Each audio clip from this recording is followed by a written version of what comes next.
With Lilo and Stitch having a massive box office opening success, one has to wonder why in the world didn't Snow White do the exact same thing? It was only a couple of months ago, so what's going on here? These are both classic Disney films. They were both beloved by everyone around the world, so what is going on here exactly? Now, some people might make the argument it's the age of the IPs, that Lilo and Stitch, it's only 20 years old, that the kids that grew up with it are now adults and have their own kids, and so that you have mom and dad, Timmy and Susie, going to go watch this film along with maybe grandma and grandpa, so you have the whole family going.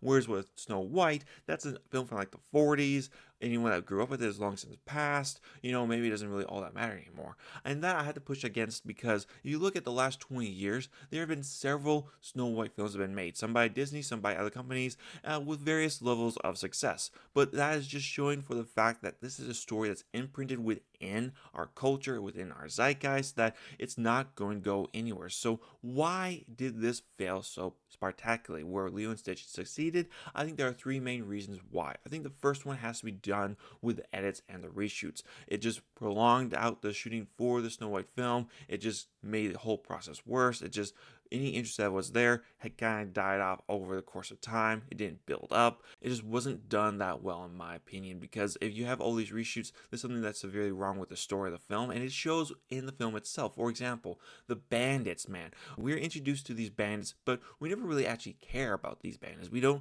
understand why they're acting as bandits, what was their history, what's going on here, what greater part of the story do they play. We're introduced to them, and that's about it.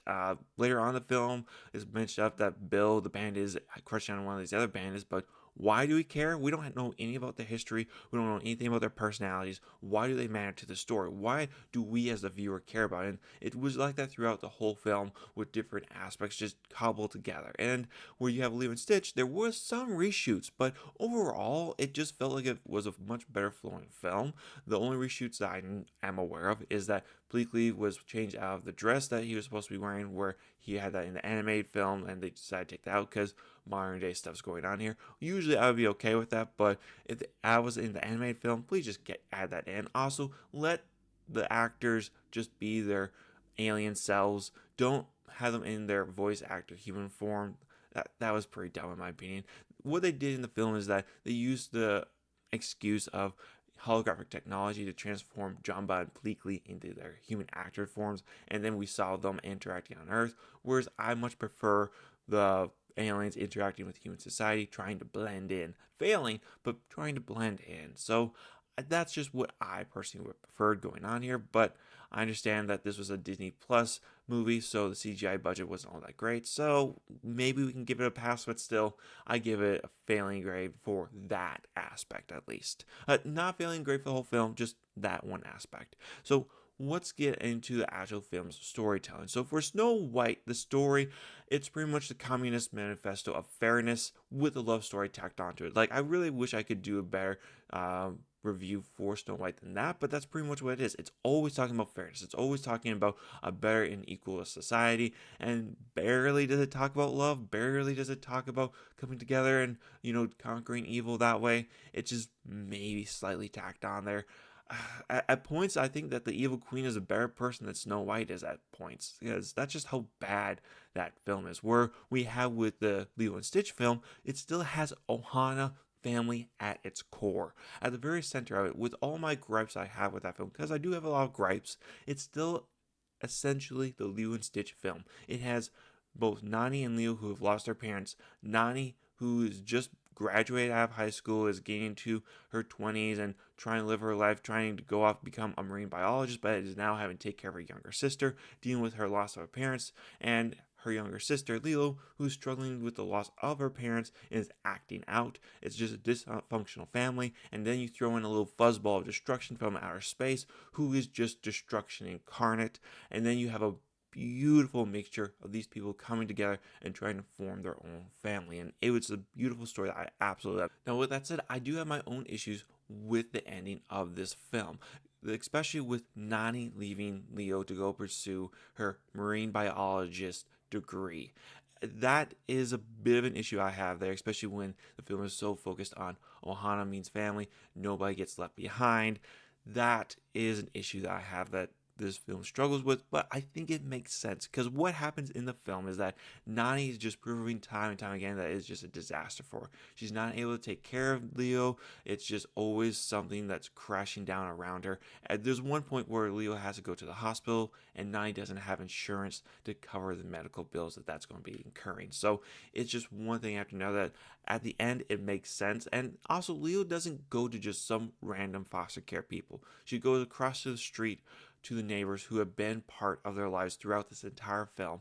They've been showing that they are the extended Ohana, their extended family. So it's not like Leo's going to go live with someone in Montana or go to Florida or California or somewhere else randomly within the United States. She's staying on Hawaii and just moving to the next door neighbor and growing up there as Nani goes ahead, gets her degree, gets her feet under her, and hopefully then is able to take Leo back into custody and help raise her then. That's the hope at least, but it makes sense why it happens in the film, although it doesn't jive well for us as a viewer because that's not how the original ended, but I'm okay with it for the most part because it makes sense on where the film was going. It just would have been better if we could have kept the family there. But I think since the story overall is still the same one from the original, I think that is why it's doing so well. And people are pretty okay, pretty accepting with how it ends for that matter.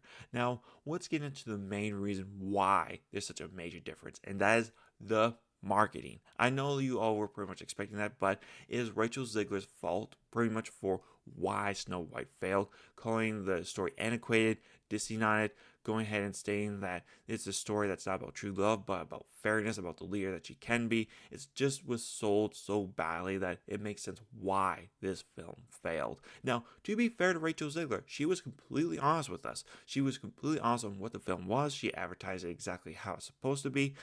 Who should really receive the blame here is probably the director and the writer of the script because they made a horrendous movie. But it's still on Rachel Zegler for scaring everybody off because she told the truth on what this film is. She was the perfect actress for this activist film that they tried to make, so I gotta give respect there. But that's pretty much where it has to end, in my personal opinion. So, with that, complete disrespect for the film, for what its legacy was, it's no surprise that nobody really showed up. Worse for Lilo and Stitch, all the marketing I personally really saw was a couple YouTube videos of the trailers of some people coming out praising the original. There was no bad mouthing of it, so I naturally had the inclination I wanted to go because I grew up with Lilo and Stitch. I wanted to see what this looked like in the live action remake. And let me just say right here that the little actress who plays Lilo was amazing. She's going to be a mega star if she continues on this road of becoming an actress. She did that role so well. I don't know if you could get a better actress to play Lilo. And also Nani, the actress who played her, did a wonderful job. Not as attractive as Nani was in the animated version, but still, I thought she was a pretty attractive lady and did a very good job with the role that she was given. So 10 tens out of all that for them. That's why I keep Lilo and Stitch as a 7 on my scale for good movies. So, with that said, I want to hear what you guys think down below. Why do you think that there's such a massive difference between the original films and these remakes? Why is Snow White so bad? And why do you think that the Lilo and Stitch remake has succeeded so well? I can't wait to hear what you guys got to say down in the comments below. Leave a like if you liked the video. Don't forget to subscribe. I'll catch you later. Bye.